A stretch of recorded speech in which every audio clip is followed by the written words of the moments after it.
Hello everyone, welcome to Yatri IAS, Roads to Rank. In order to achieve our desired rank, we often take a long journey, and that journey is not easy one. It is a tiresome journey, often engulfed with ups and downs. And in that journey, we grow as a person. And in the end, we achieve our desired rank as well. And in that direction forward, we have started revising the entire Lakshmikant, and we are covering polity first. And after doing the analysis of 15 years of PYQs, I've realized कि parliament is the one chapter जो सबसे ज़्यादा importance रखता है. और in that direction आज हम parliament के फोर्थ टॉपिक, बहुत सारे टॉपिक्स हैं पार्लियामेंट चैप्टर में, आज हम उसका फोर्थ टॉपिक पढ़ने वाले हैं. टॉपिक्स हैं, सब टॉपिक्स हैं, ठीक है. ऐसे ऐसे करके हम एक एक करके सारे टॉपिक्स पढ़ेंगे और बहुत शॉर्ट वीडियोस बनाएंगे ताकि आप फटाफट से देखें और रिवाइज कर लें. And in that way we will revise the entire Laxmikanth. तो the fourth topic is duration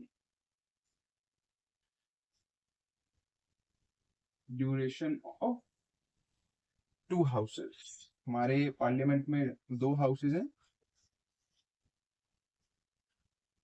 ठीक है. दो हाउसेस कौन कौन से हैं? पहला तो आ जाता है राज्यसभा एंड दूसरा आ जाता है लोकसभा. अब Rajya Sabha is a continuing chamber, it is not subject to dissolution. जैसे कि लोकसभा में आप 5 साल के लिए इलेक्ट होके आते हैं, 5 साल के बाद आपका टर्म खत्म हुआ एंड इट ऑटोमेटिकली डिसॉल्व्स. लेकिन Rajya Sabha is a permanent body, ठीक है, ये डिसॉल्व नहीं होती, ठीक है. तो this is a permanent body, ठीक है, नॉट सब्जेक्ट टू डिसोल्यूशन. और राज्यसभा के लिए किसी ने क्या बोलते हैं, वो नहीं लिखा, इसका टर्म नहीं लिखा गया कि मतलब कि जैसे कि लोकसभा का टर्म 5 साल का है तो राज्यसभा का भी टर्म होना चाहिए.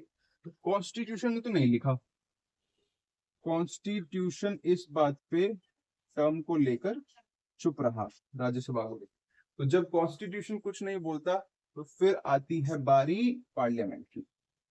तो पार्लियामेंट ने क्या किया? पार्लियामेंट ने एक एक्ट निकाला, representation of people's act, RPA 1951. और उसमें बताया गया कि राज्यसभा का टर्म 6 इयर्स. तो राज्यसभा का term according to the RPA, according to an act of the parliament, it is 6 years. अब 6 इयर्स में क्या होता है कि एवरी 2 ईयर, इसमें दो चीजें हैं. एवरी सेकेंड ईयर 1/3 मेंबर्स जो हो जाते हैं ना, रिटायर.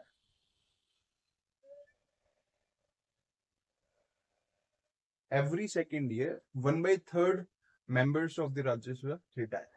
यहाँ पर बस ये है कि रिटायरमेंट जरूर हो रहा है, लेकिन they are eligible for reappointment as well. Reappointment हो सकता है उनका, रीअपॉइंटमेंट हो सकता है और कितनी बार भी हो सकता है. ऐसा नहीं है कि एक बार दो, जैसे अमेरिका में सिर्फ प्रेसिडेंट 2 टर्म एंजॉय कर सकते हैं, ऐसा यहाँ नहीं था. और ये तो हम मेंबर्स की बात कर रहे हैं, ठीक है. और दूसरी जो इसमें बात है, दूसरी राज्यसभा में हमने एक चीज और पढ़ी थी कि राज्यसभा में नॉमिनेशन होते हैं चार चार बेसिस पर: science, literature, art, social service.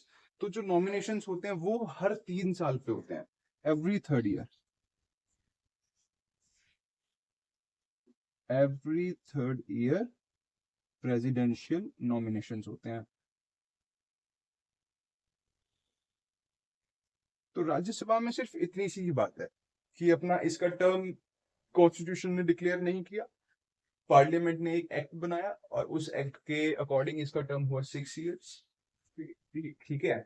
और इसके हर दूसरे साल में 1/3 मेंबर्स रिटायर हो जाते हैं, they are eligible for reappointment.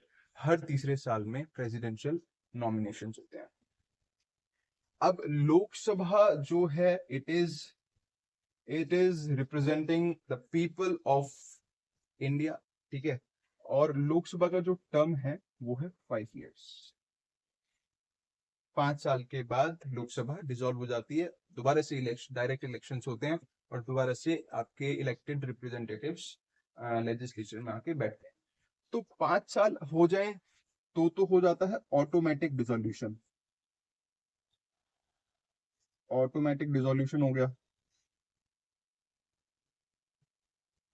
लेकिन प्रेसिडेंट के पास ये ताकत है, प्रेसिडेंट के पास ये ताकत है कि वो टाइम से पहले भी डिसॉल्व कर सकता है लोकसभा को। अर्ली डिसोल्यूशन भी हो सकता है। और अगर ये वाला डिसीजन प्रेसिडेंट ने ले लिया तो this is irrevocable, this decision is irrevocable and beyond any court of law, beyond courts।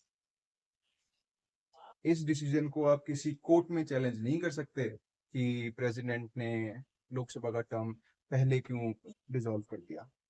तो ऑटोमेटिक डिसोल्यूशन हो सकता है, प्रेसिडेंट पहले भी डिसॉल्व कर सकते हैं, ठीक है। अब इसमें एक चीज आती है, अगर इन केस नेशनल इमरजेंसी लागू है,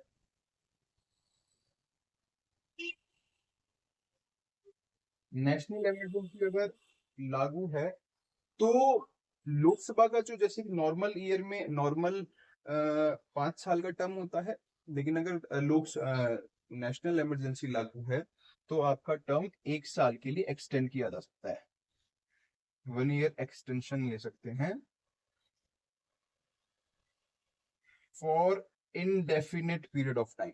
मतलब अगर नेशनल इमरजेंसी लगी ही रहे तो आप अपने लोकसभा के टर्म को 1 साल करके कितने टाइम तक भी बढ़ा सकते हैं।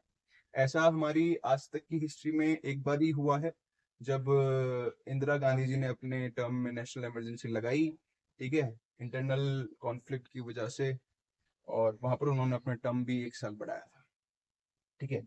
हाँ, और अगर नेशनल इमरजेंसी खत्म हो जाती है, सीरीज हो जाती है, तो 6 महीने से ज्यादा एक्सटेंशन नहीं ले सकती लोकसभा।